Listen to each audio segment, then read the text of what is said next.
Where legends breathe again. Eld myth. Before the first cities, before the written word, humanity's world was framed by a single, overwhelming boundary, the tree line. The forest was not a resource. It was a living entity, a breathing, creaking cathedral of shadow and root, older than memory and indifferent to mortal life. It was a place of sustenance and of terror, of shelter and of consumption. It was here in the uncharted dark between the trunks that the first stories took shape. Not as entertainment, but as vital, trembling warnings. Our ancestors did not walk through these woods. They moved within them, guests in a domain ruled by forces they could name but never comprehend. They understood the forest as a conscious, often hostile intelligence. To placate it, to explain its unseen dangers, they gave it faces and forms. They populated the endless green twilight with guardians, tricksters, predators, and gods. These were not monsters in the modern sense. They were environmental laws given flesh and hunger.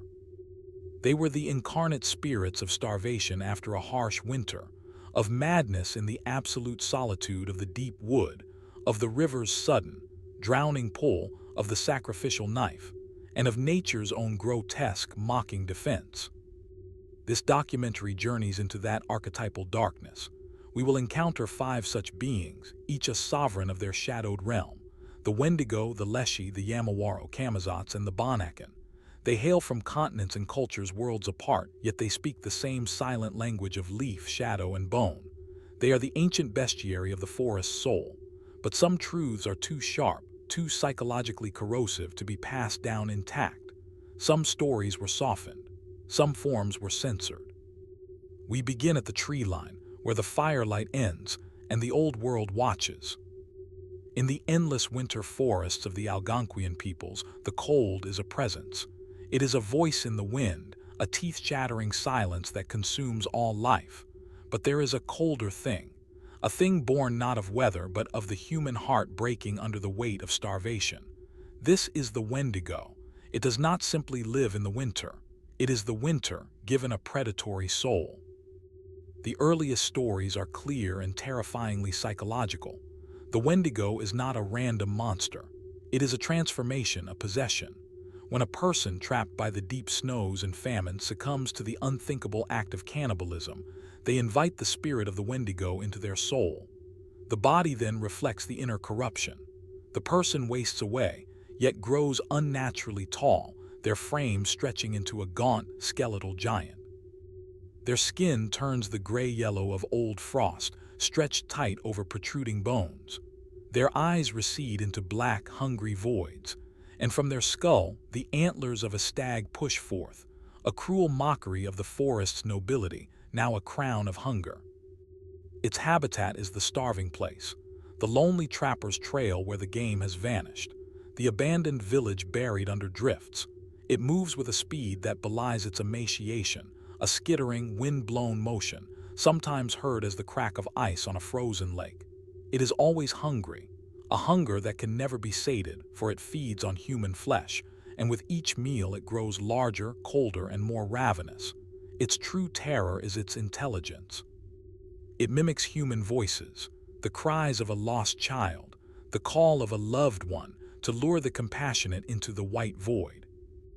Reverence for the Wendigo was not worship, but a system of severe, cultural taboo. Stories of it were told not for thrill, but as the strictest possible warning against the betrayal of community, against the selfishness that could doom all during famine. It was the embodiment of the ultimate social sin, made manifest as an environmental curse. To speak of it was to acknowledge the fragile line between human and monster that the forest could so easily erase. But some scholars whisper of an older, even more terrifying layer. In these censored tales, the Wendigo is not a consequence, but a cause. It is an ancient, elemental spirit of hunger that existed long before humans, that creates the famine and the deep winter to cultivate the despair it needs to spawn new siblings. In this version, the cannibal is not making a choice, but being harvested by a patient, intelligent force of nature. The forest itself is not just a setting for the horror, but an active, malignant participant. This transforms the Wendigo from a moral fable into something far more cosmically dreadful, the forest as a deliberate, conscious predator.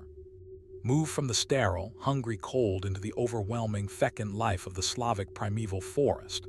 Here, the air is thick with the smell of damp earth, rotting leaves, and blooming nightshade. Every root seems to coil with purpose, every branch to reach with intention. This is the domain of the Leshy, the forest lord.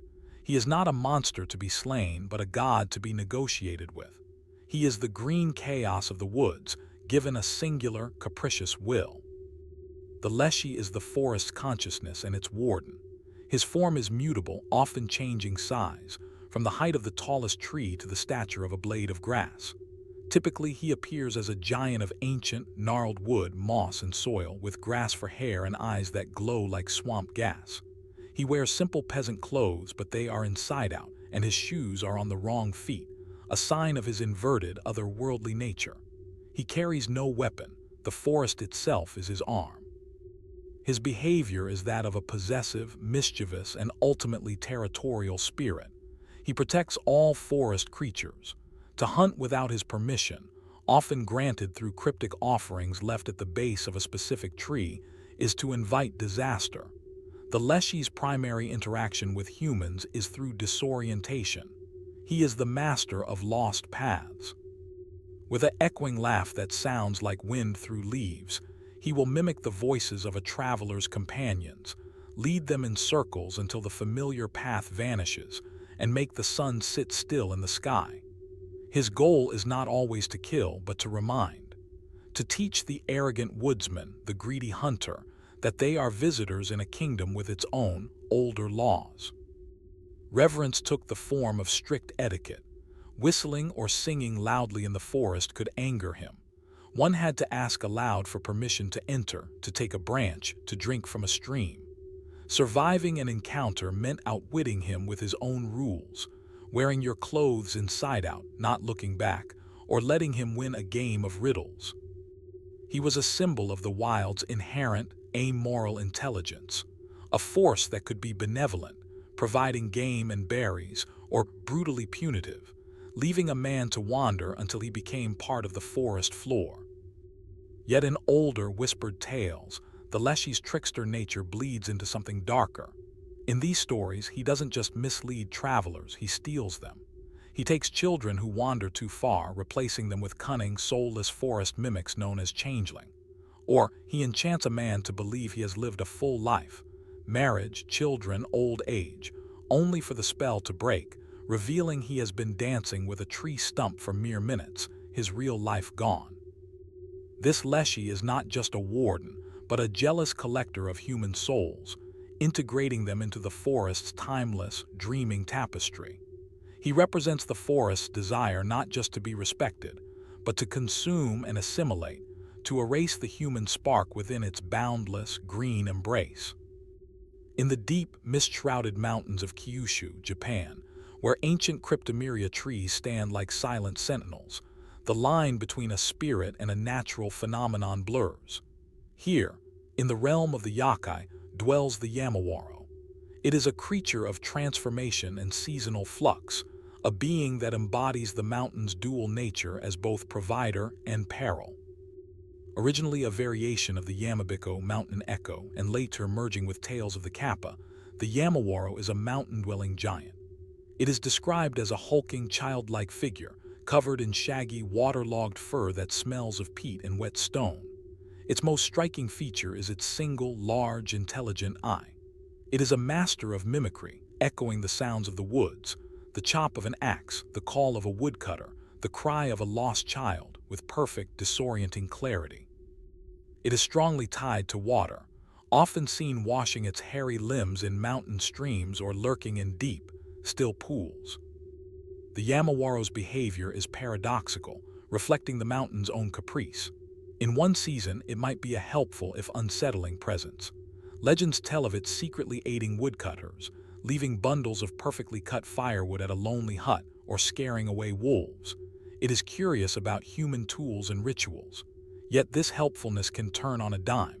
It might suddenly cause landslides, lead hunters off cliffs with its deceptive echoes, or drown the unwary in its river haunts. It does not operate on human morality, but on the unpredictable rhythms of the wild.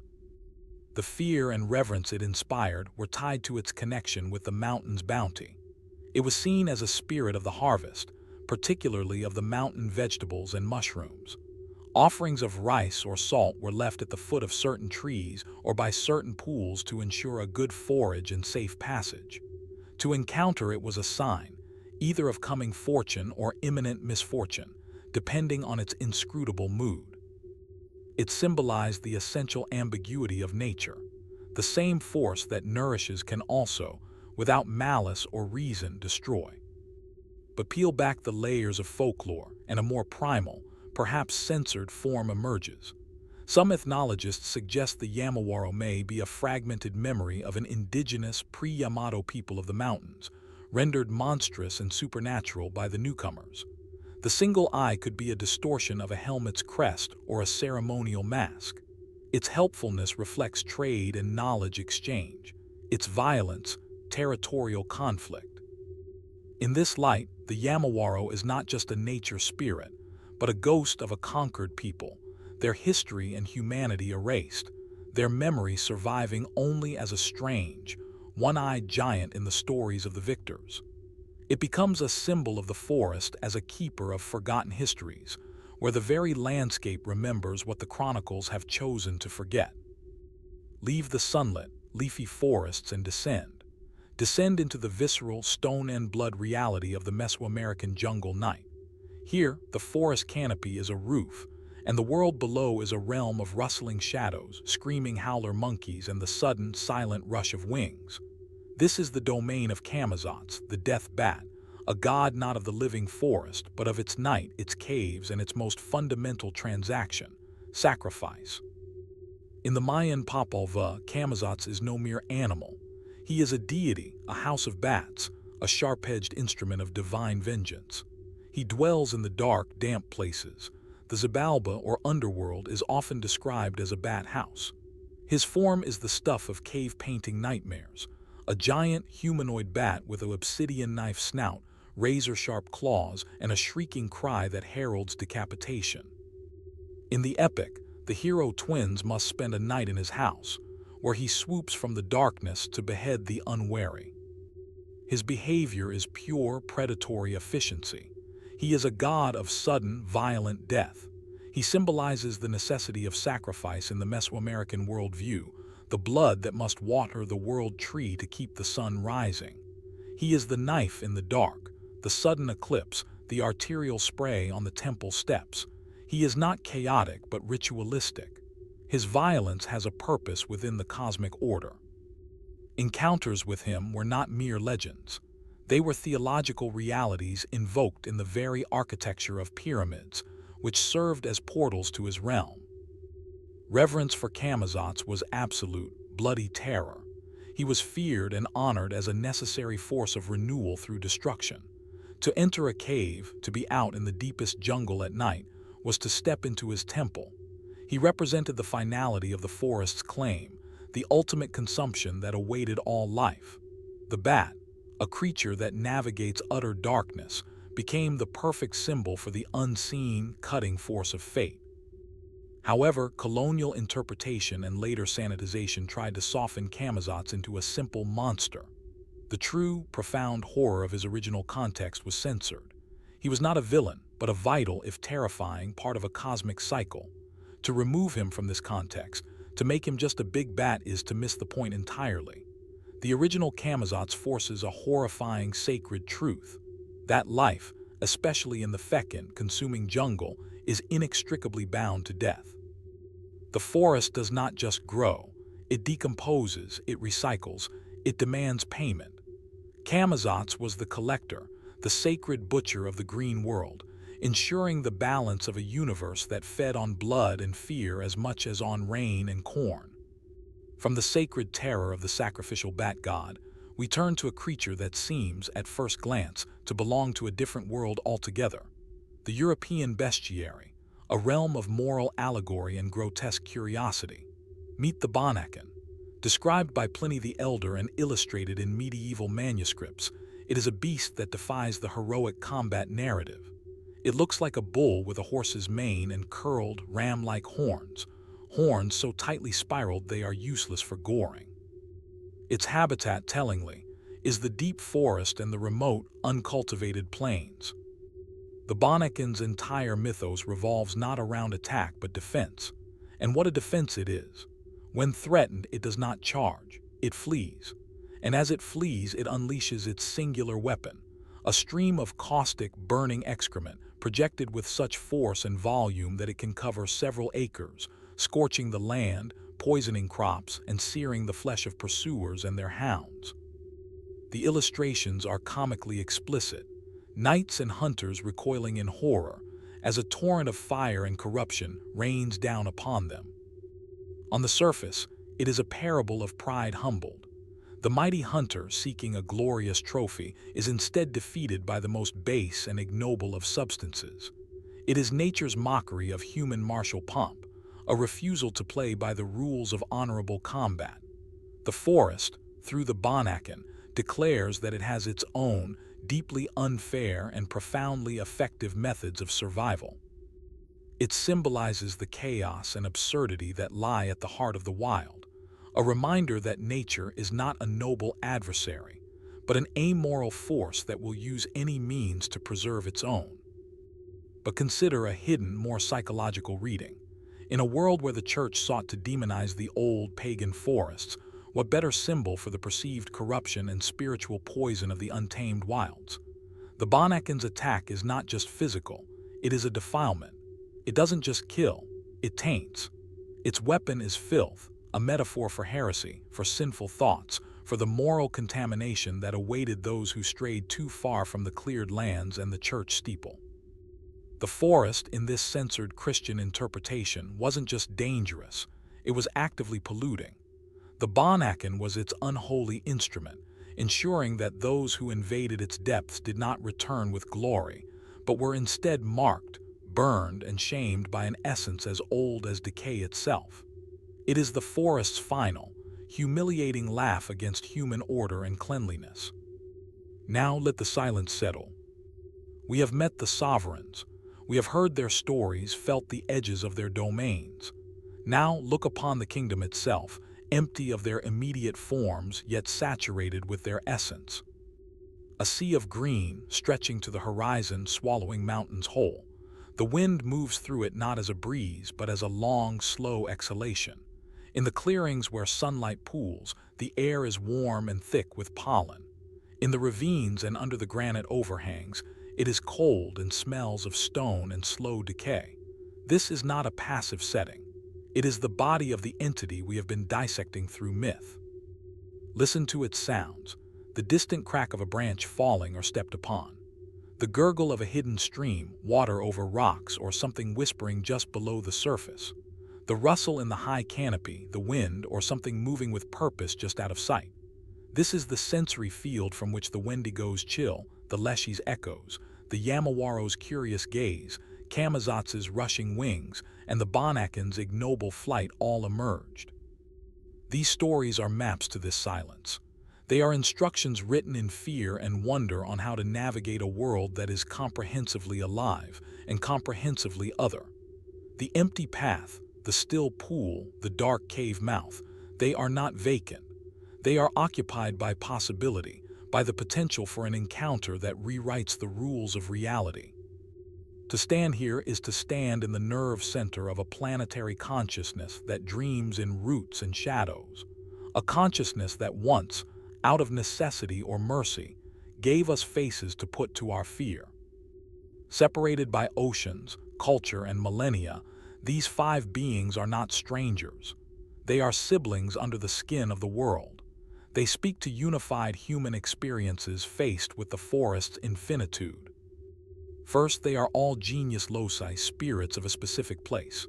The Wendigo is the spirit of the starving place, the Leshy of the trackless wood, the Yamawaro of the echoing mountain valley, Camazotz of the ritual cave and the jungle night, the Bonnacon of the untamed, uncultivated borderlands.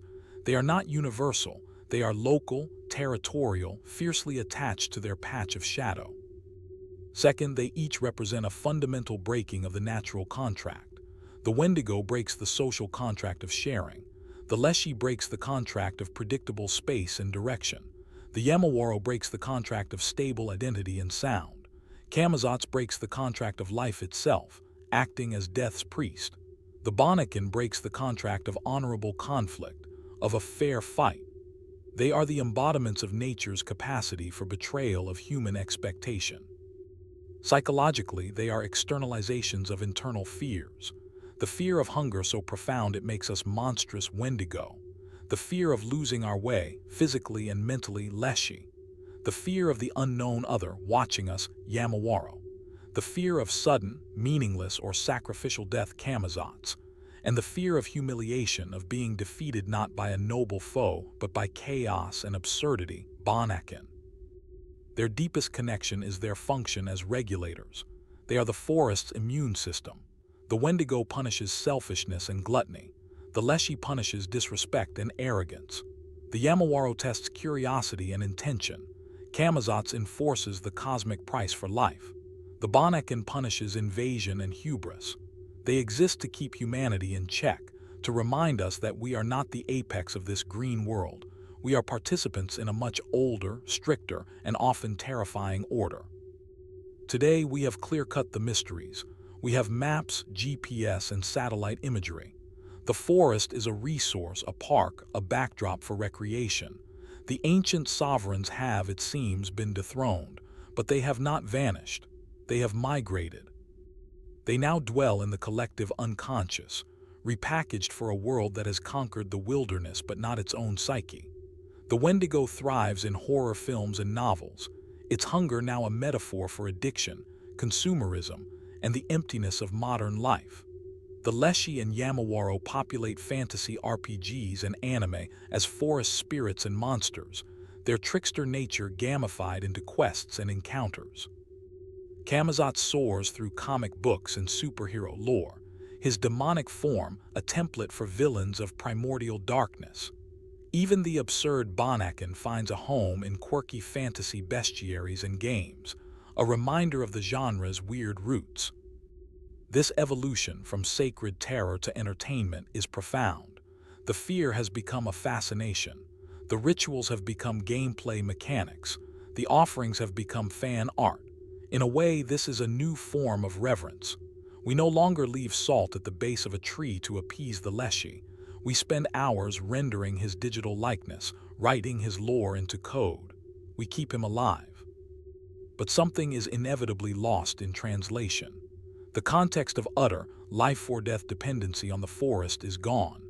The fear is now a thrill, a safe adrenaline rush experienced from a couch. We have taken the teeth out of the gods, but we still keep their statues. We admire their form while forgetting the function that forged them in blood and trembling prayer. They are now ghosts in the machine, archetypes in the cultural archive. Their original power softened but still resonant. A faint, persistent echo of the time when the dark between the trees had a name and a hunger.